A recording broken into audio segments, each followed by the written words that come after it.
ಮೂಡಾ ಪ್ರಕರಣದಲ್ಲಿ ಸಿಎಂ ಕುಟುಂಬಸ್ಥರು ಫಲಾನುಭವಿಗಳು ಸಿಎಂ ವಿರುದ್ಧದ ಪ್ರಾಸಿಕ್ಯೂಷನ್ಗೆ ಖಾಸಗಿ ದೂರುದಾರರೇ ಅನುಮತಿಯನ್ನ ಕೇಳಬಹುದು ಅಂತ ಉಲ್ಲೇಖ ಮಾಡಲಾಗಿದೆ.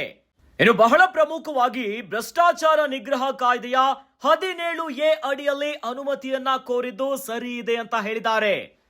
ಸಿದ್ದರಾಮಯ್ಯ ಸಚಿವ ಸಂಪುಟದ ಶಿಫಾರಸು ರಾಜ್ಯಪಾಲರು ತಿರಸ್ಕರಿಸಿದ್ದು ಸರಿಯಾಗಿದೆ. ರಾಜ್ಯಪಾಲರು ತಮ್ಮ ವಿವೇಚನೆಯನ್ನ ಬಳಸಿದ್ದಾರೆ. ರಾಜ್ಯಪಾಲರ ಕ್ರಮ ಸೂಕ್ತವಾಗಿದೆ. 17A ಅಡಿಯಲ್ಲಿ ಆದೇಶ ಸಮರ್ಪಕವಾಗಿದೆ ಅಂತ ಹೇಳಿದ್ದಾರೆ. ಸಿದ್ದರಾಮಯ್ಯ ಸಲ್ಲಿಸಿರುವಂತಹ ಅರ್ಜಿ ವಜಾಗೊಳಿಸಿ ಆದೇಶವನ್ನ ನೀಡಲಾಗಿದೆ. ಸಿದ್ದರಾಮಯ್ಯ ಎತ್ತಿದ್ದ ಎಲ್ಲಾ ಕಾನೂನಿನ ಪ್ರಶ್ನೆಗಳನ್ನ ಕೂಡ ತಿರಸ್ಕರಿಸಲಾಗಿದೆ. ಮೂಡಾ ಪ್ರಕರಣಕ್ಕೆ ಸಂಬಂಧಪಟ್ಟಂತೆ ಈಗ ಸಿಎಂ ಸಿದ್ದರಾಮಯ್ಯನವರಿಗೆ ಹಿನ್ನಡೆಯಾಗಿದೆ. ಈ ಮೂಲಕವಾಗಿ ಸಿದ್ದರಾಮಯ್ಯನವರಿಗೆ ಮತ್ತೊಂದಿಷ್ಟು ಸಂಕಷ್ಟಗಳು ಉದ್ಭವ ಆಗ್ತಾ ಇದೆ.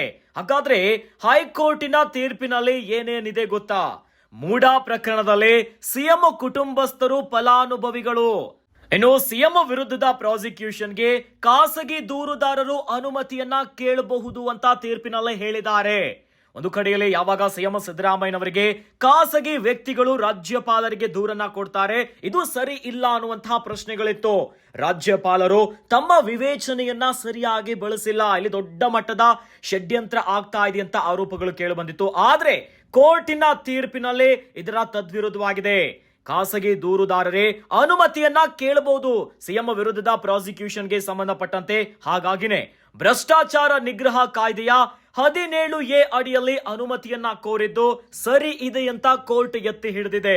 ಇನ್ನು ಸಿದ್ದರಾಮಯ್ಯ ಸಚಿವ ಸಂಪುಟದ ಶಿಫಾರಸು ರಾಜ್ಯಪಾಲರು ತಿರಸ್ಕರಿಸಿದ್ದು ಕೂಡ ಸರಿಯಾಗಿದೆ. ರಾಜ್ಯಪಾಲರು ತಮ್ಮ ವಿವೇಚನೆಯನ್ನ ಬಳಸಿದ್ದಾರೆ ಅಂತ ಹೇಳಿದ್ದಾರೆ. ಹೀಗಾಗಿ ರಾಜ್ಯಪಾಲರ ಕ್ರಮ ಸೂಕ್ತವಾಗಿದೆ. 17A ಅಡಿಯಲ್ಲಿ ಆದೇಶವನ್ನ ಏನು ಕೊಟ್ಟಿದ್ರು ಇದು ಸಮರ್ಪಕವಾಗಿದೆಯಂತಹ ಕೋರ್ಟ್ ಚಾಟಿ ಬೀಸಿದೆ. ಸಿಎಂ ಸಲ್ಲಿಸಿರುವಂತಹ ಅರ್ಜಿಯನ್ನ ವಜಾಗೊಳಿಸಿ ಕೋರ್ಟ್ ಆದೇಶವನ್ನ ನೀಡಿದೆ. ನ್ಯಾಯಮೂರ್ತಿಗಳಾದ ನಾಗಪ್ರಸನ್ನ ಅವರಿದ್ದಂತಹ ಏಕ ಸದಸ್ಯ ಪೀಠದಿಂದ ಈಗ ಆದೇಶ ಹೊರಬಂದಿದೆ. ಈ ಮೂಲಕವಾಗಿ ಸಿದ್ದರಾಮಯ್ಯ ಎತ್ತಿದ್ದ ಎಲ್ಲಾ ಕಾನೂನಿನ ಪ್ರಶ್ನೆಗಳು ತಿರಸ್ಕರಿಸಲಾಗಿದೆ. ಈ ಮೂಲಕವಾಗಿ ಸಿಎಂ ಸಿದ್ದರಾಮಯ್ಯನವರಿಗೆ ಟೆನ್ಷನ್ ಶುರು ಆಗ್ಬಿಟ್ಟಿದೆ. ಇನ್ನು ದೊಡ್ಡ ಶಾಕೆ ಕೋರ್ಟಿನಿಂದ ಹೊರಬಂದಿದೆ.